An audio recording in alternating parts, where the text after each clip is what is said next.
Hey boys, welcome back to some more Nrl Supercoach. It's going to be the round 18 review, and boy oh boy, one of the most disappointing rounds I've had in a long time.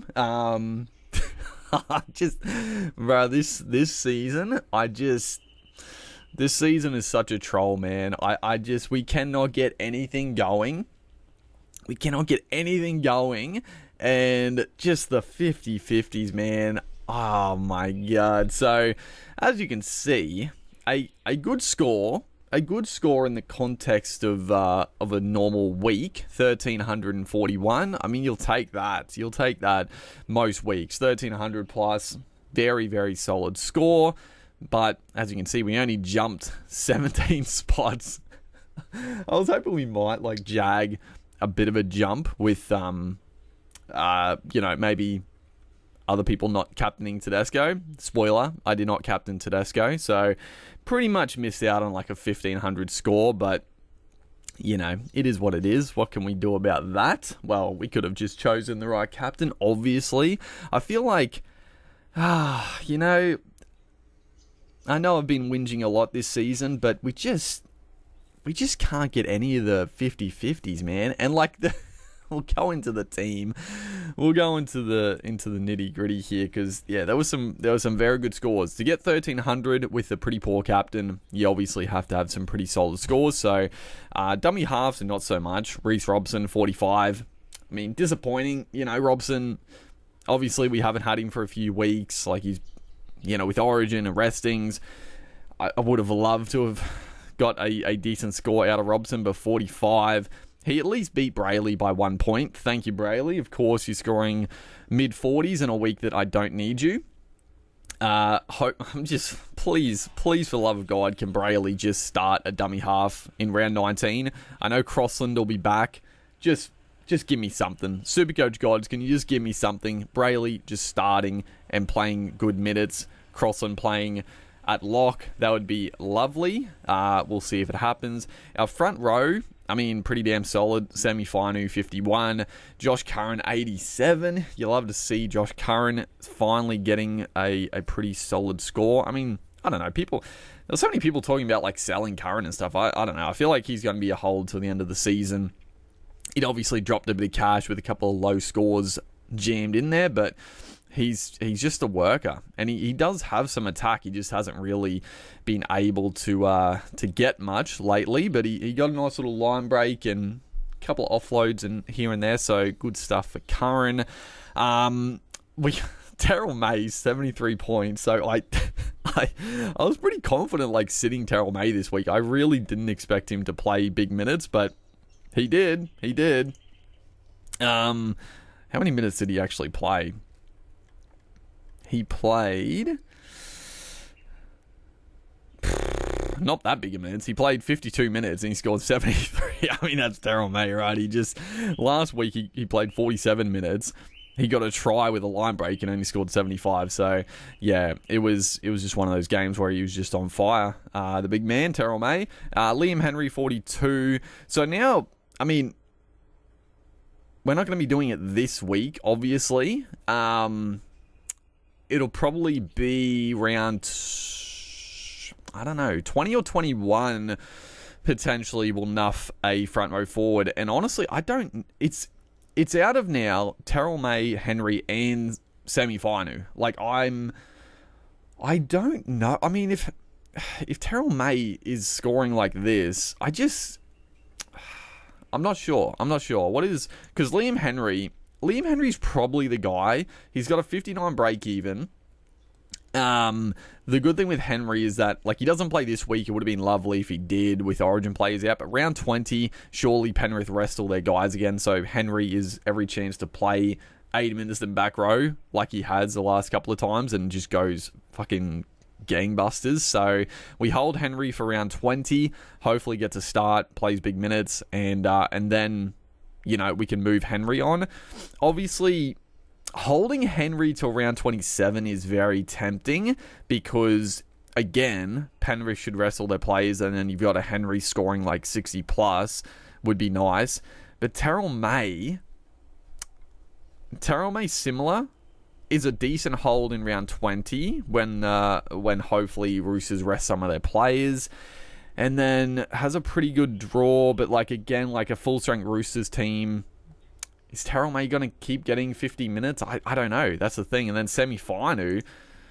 Fuck, I don't know. Maybe you fucking nuff out semi-final, honestly. He's going to be similar price to Henry. He's got an 87 break even, so he'll probably lose a bit of cash this week, and then I don't hate that, but we'll decide that in a couple of weeks, I guess. The back row, so for Feeder, a bit disappointing, 52, but oh well. He didn't get picked in Origin. I mean, as a Queenslander, I don't even know. I don't even know what to say about Billy and his selections, but it is good for owners, I guess. But at the same time, like everybody has Fafita, so who cares? But 52, Britton Nickera. I mean, thankfully we picked him up last week. I mean, he was the obvious trade in last week, but he's gone bang bang, big score.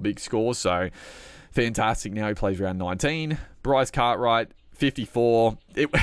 I will take 54 from Cardi because 1, the Eels were shocking. 2, Bryce Cartwright was having a bit of a shocker. It was just not the game for Cardi. It was wet weather. It was slippery. I knew straight away. He tried a really risky offload his first run of the game. It was a knock on, and I knew from that moment he's going to put the offloads away. He did. He wasn't really getting involved. The Eels were shocking, but thankfully he jagged that try off a kick. So thank you, Bryce. I appreciate that because it was looking pretty rough for my boy Bryce Cartwright. But you know, that's what it is. I mean, Cardi, he's occasionally going to have low games, but thankfully he jagged a try. Eli Katoa continues to go big, 86. Beau Fermor. I mean, we didn't need him this week, so it's fine. But again, having to play fucking center, I'm sick of fucking Semi or whoever other outside back keeps getting ruled out late, and Fermor having to play center. I'm gonna be salty this week if Fermor is playing center again. I've got to be honest, but oh well, we'll see what happens with the Titans there. Who are they playing this week, actually? They're playing Parramatta. I mean, honestly, Fermor could jag an attack against Parramatta. You never know. And then Kai Pearce-Paul, 47. He did play the full 80, I'm pretty sure, it's good. He played the full 80. So, I mean, again, just hopefully he gets named to start this week. If he gets relegated to the bench this week of all weeks, it's going to be quite frustrating. But, oh well, it is what it is. Obviously, the big news out of the back row is now Olakau'atu got dropped from the Blues side, which, I mean, I sort of get, but I also don't really understand. But now, Olakau'atu, I still don't think I'm going to get him. Like, he was such a good pickup last week, even with Origin. He's a great pickup this week. But again, like the back row, I've got, who am I going to trade? I've got no one to trade to Olakau'atu because Cardi plays, Fermor plays, and Pearce-Paul. If Pearce-Paul is named on the bench, then maybe you go Pearce-Paul to Olakau'atu. I don't hate it. But then I've still got so many back rows because I want to get Angus Crichton in as well. So, I don't know. Interesting one there. Out of halfbacks. Oh boy. Here's where just the pain and misery starts. So, Nico Hines. I mean, he got 68, which you'll take. You'll take as a captain. It's not as bad. And like this, I mean, is 68. It could have been so much fucking worse, obviously, but it also could have been so much better, right? Like the first half, I was getting tilted. I'm not gonna lie. This season of Supercoach, it's tilting me a lot. Like the first 10 minutes, the Sharks literally did not touch the football against the fucking Titans. Cameron McInnes gives away a stupid fucking penalty in the first set of 6, and then the Titans just. For some reason, this game, of course, the Titans just have perfection in their short kicking game. Repeat set. It was doing my fucking head in. And then, of course, another 50-50. It may have been forward. It may not have been. I don't know. I didn't really look at the replay. But He gets pinged for another 50-50 forward pass. Plenty get let go. But, of course, Hines, when I needed him most, he gets pinged for another forward pass for a try assist, gone begging. And even in that first half, there were like 3 or 4 passes from Hines that were like a fraction away from a line break assist. Like Hazelton almost went straight through, but a little legs tackle. Of course, the Titans falling off tackles left, right, and center. But for that last line break, no. Of course, I have to make the tackle. I'm sorry. As you can tell, I'm pretty fucking salty. But I guess thankfully for me, he did jag that absolute junk try. Just, I like watching it unfold. I don't know who passed it out. I think it was Trindle. He did like this loopy pass to Talakai.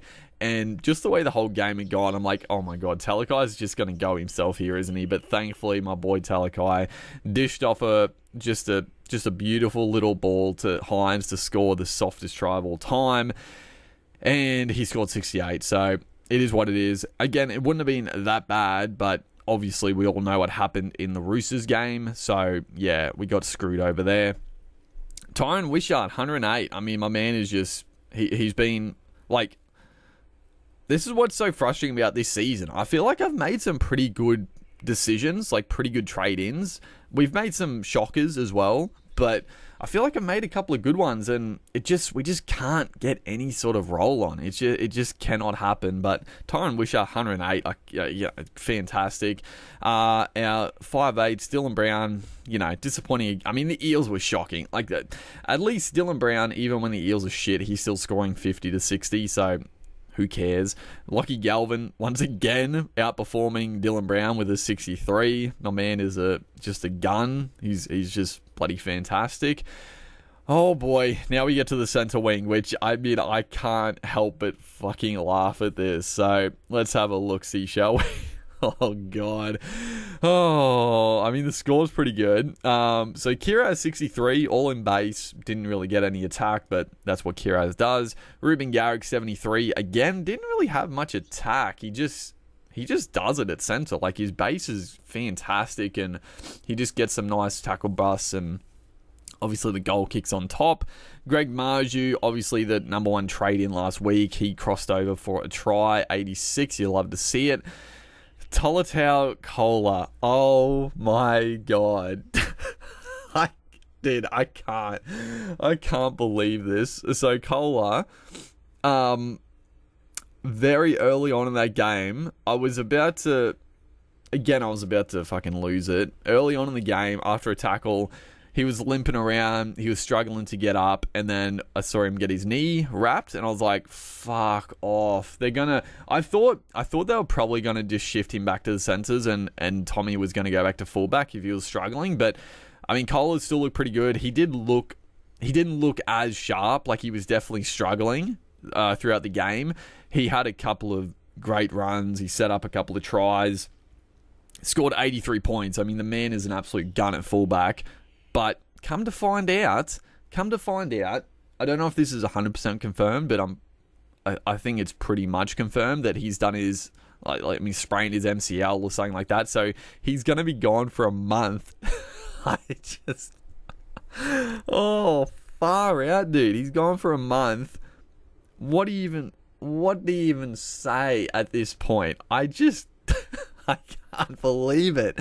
What a fucking cursed couple of trades. So we look back, traded in Dallin for the round 16 bye. He fucking gets Sinbin suspended for round 16, gets like 15 points. What a wasted trade. Then we hold Dallin for a couple of weeks because we didn't really know who to go to. We took the punt on going early to Kohler, which I still think was a great play. Like, even if Kohler, like, the way Tommy looked out there, he didn't look very good, I gotta be honest, and I don't think he was up to playing fullback. So I wouldn't have been shocked to see Kohler play like a month at fullback, and it would have been an absolute slam dunk trade. But no, he fucking does his MCL and he's gone for a month, and he's not going to play round 19. And the worst part is that, like, part of me was like, oh, I'll just hold him, but there's no shot, if he is gone for a month, there's no shot he comes back in and plays fullback. Like, I feel like in a month's time, Tommy is going to get back to fullback, or they just stick with Lehigh Hopewade. So, Oh boy.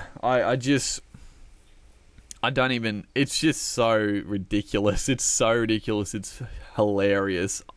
I can't believe he fucking, and the crazy part is that obviously everyone knows Kohler originally, weeks ago, got named at fullback when Tommy was out.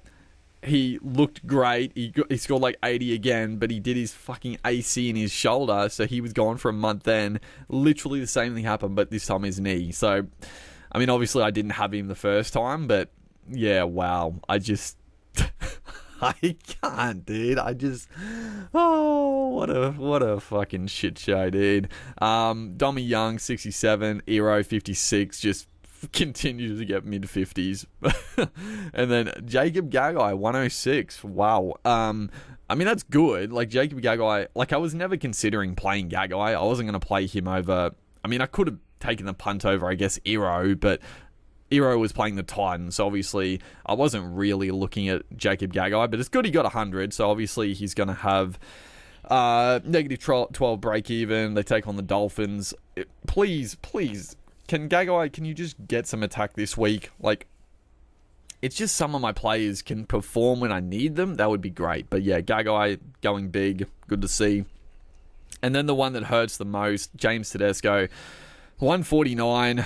And the most annoying part about it is that because my depth is so good and I don't have any Dolphins players, I literally couldn't do the vice captaincy loop, right? So as you see, I got the vice captain on Tedesco. It didn't matter. It was a 50-50. I had to make the call if I go straight captain Hines or if I go captain Tedesco. And stupid me, I should have just played it safe, gone with Tedesco, gone with the crowd. But I thought Hines is like a pretty pod captain against the Titans. I was pretty confident. I felt confident going in. I thought the Sharks, with all the talk about Nico, I really thought a bounce back was going to happen. It did not. The Sharks looked awful. Hines looked fucking terrible.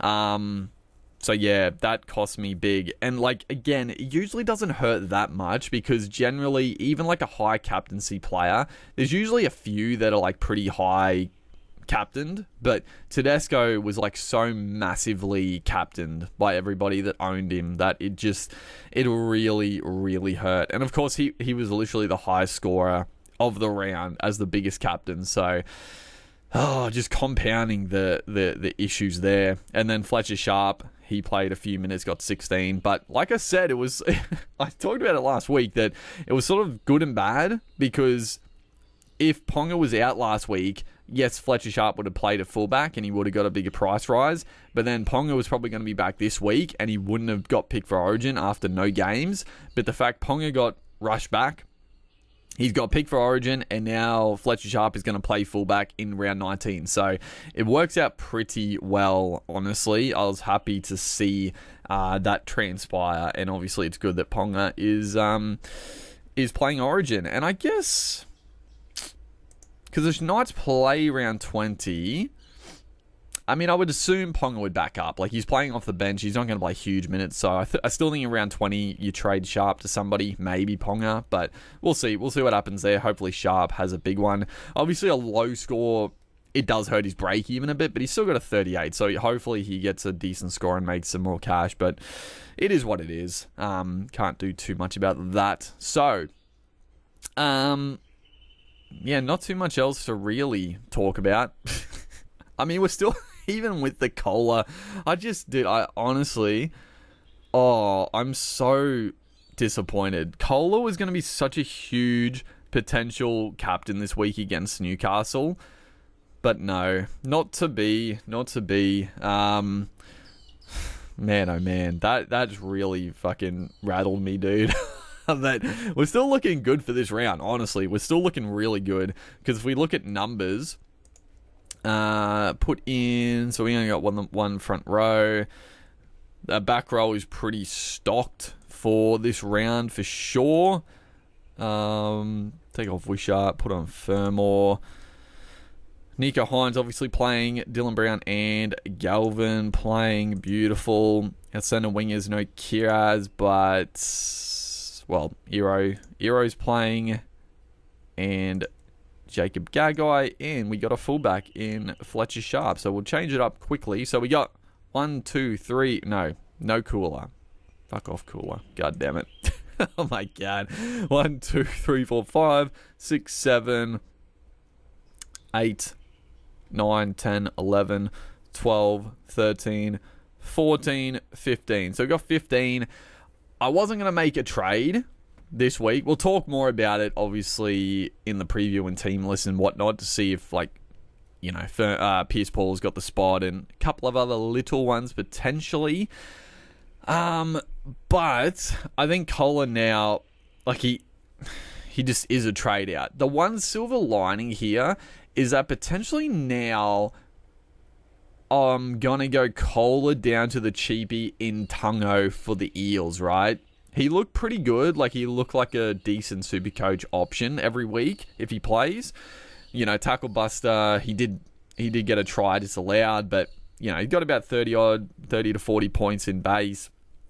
Looked pretty good, but there wasn't really going to be a way I could bring him in as a cheapie enough in a few weeks because I wasn't going to trade out Gagai. I wasn't going to trade out any other guys, but now Kohler is fucking gone. So, Kohler down to Tungo seems like a pretty okay trade. I don't know. I might not need to do it, but we'll have a look at it in team lists and whatnot. But yeah, he could be a good little pickup because he'll play. I mean, if he's good enough, when Sivo's back in 4 or 5 weeks, maybe Sivo doesn't get the spot back, but if he does, Tungo drops out, becomes enough in the centre wing, which is fine. It'll be 4 or 5 weeks. We'll be right in the back end of the season, so that's fine. And I think he can be a pretty okay play for the next couple of weeks. He could score well this week against the Titans. But yeah, we'll look at that. Let's have a look. What did Olaquatu score? Because how expensive is he now? Let's have a look. Jesus Christ. Mitch Barnett as well. He's owned by 9%, which is crazy. Barnett has been on fire, playing huge minutes through the middle and on the edge, killing it. Dane Gagai going big, but now he's playing Origin. Latrell Mitchell also going big, but now he is out for a month. And it could be longer. I think it was a Liz Frank injury, which is it's a notorious foot injury for lengthy stints. So not good for Latrell. Sub, Wishart, Gagai, Cotter went big, Hughes, of course. It's the one annoying thing with Wishart. Every time Wishart goes massive, Hughes also goes massive, so it's been a bit of a fucking pain. Collins going over, Max King going big. Fucking Crichton, 95 points, dude. He just continues. He's obviously dropped a little bit of cash, but yeah, you get, he's got 112 break even. Surely he gets a rest. So bringing Crichton in, I'm going to have money, so it's not going to be too big an issue for me.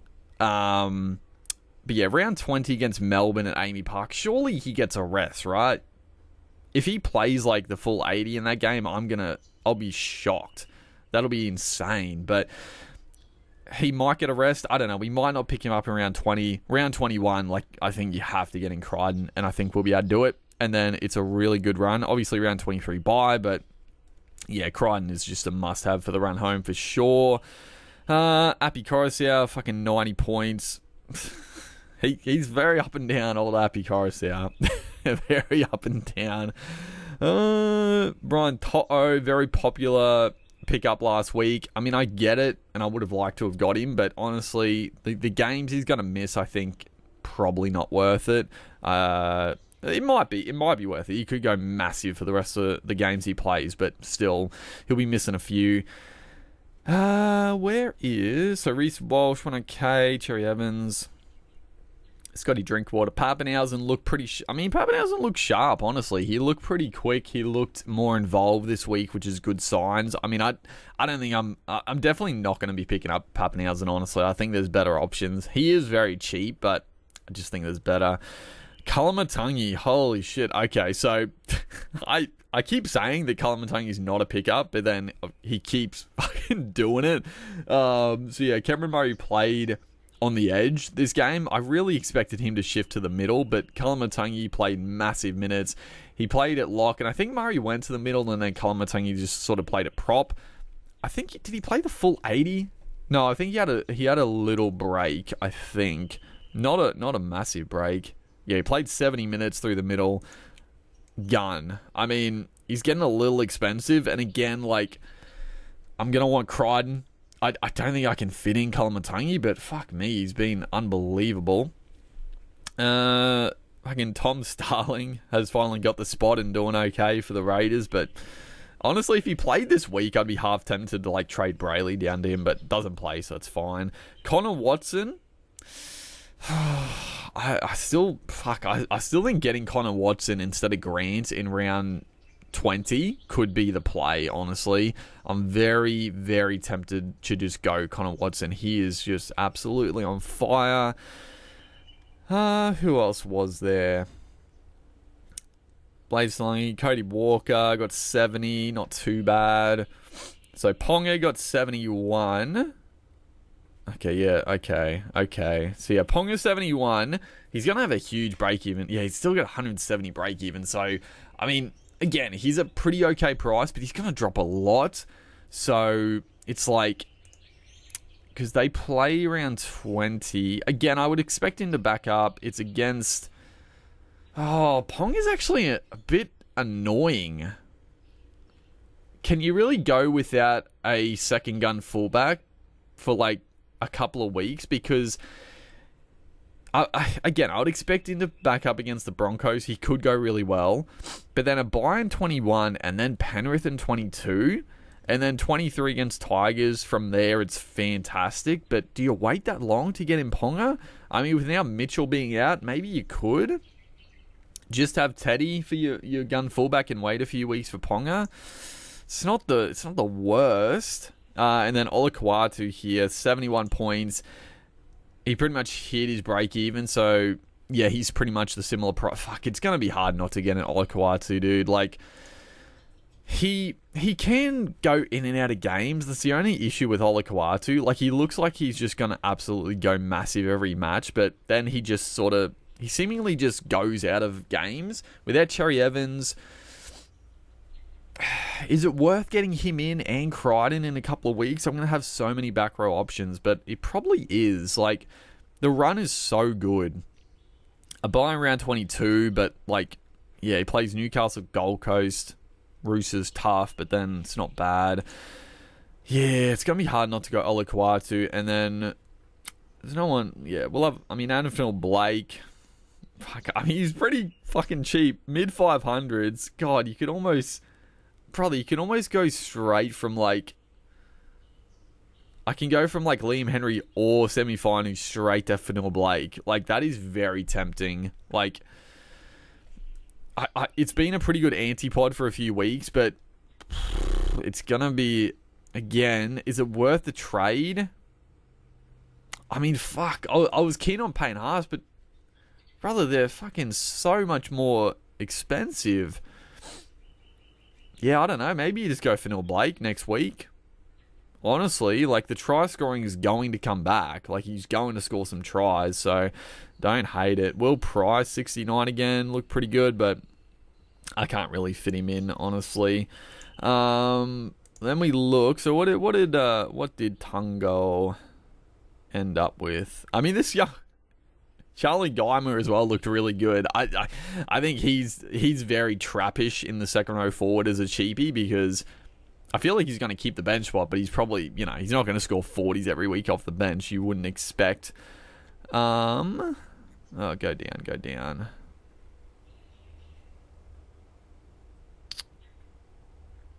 Where the hell is...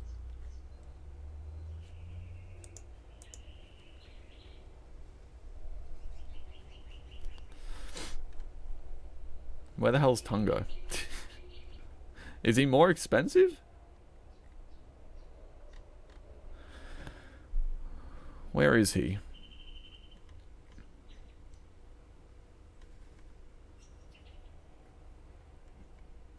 Hello? There we go. Jake Tungo. So 36 points. Yeah, honestly, I think this could be the trade we do. It's not necessary because I'm going to have money, but it's just, there's no point in holding Cola now. there's really no point. Obviously, we'll find out if it's definitely like a month off. We'll see. I think it pretty much was confirmed by the physio, but we'll double check, obviously.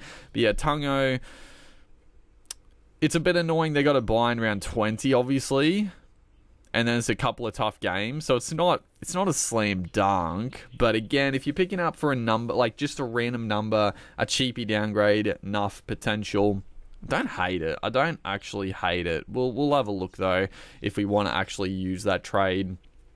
We'll see, but that pretty much wraps up what is a very disappointing week. Just what could have been, bro. What could have been? It was so fucking close to being huge and like go massive there. And honestly, we jump a couple of thousand spots again, I would assume, and really have a good shot at like continuing the momentum, but just didn't happen. Again, the fucking captain. We have not got a single captain this whole season, bro. It's been a fucking disaster.